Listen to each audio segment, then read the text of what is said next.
রবীন্দ্র প্রয়াণের ৮৪তম বার্ষিকীতে ১৪৩২ ২২শে শ্রাবণের শ্রদ্ধার্ঘ্য লহ প্রণাম।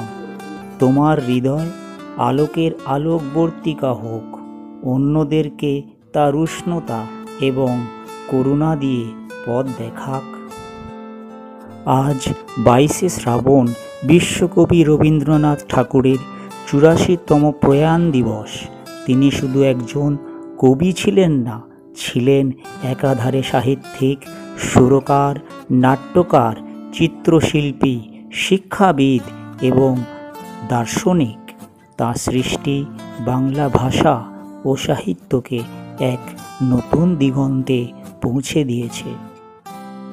তার লেখনীতে আমরা পেয়েছি প্রেম, প্রকৃতি, মানবতা এবং দেশাত্মবোধের শাশ্বত রূপ। গীতাঞ্জলি কাব্যের জন্য তিনি ১৯১৩ সালে সাহিত্যে নোবেল পুরস্কার লাভ করেন, যা বাংলা সাহিত্যকে বিশ্ব দরবারে এক অনবদ্য আসনে প্রতিষ্ঠিত করে।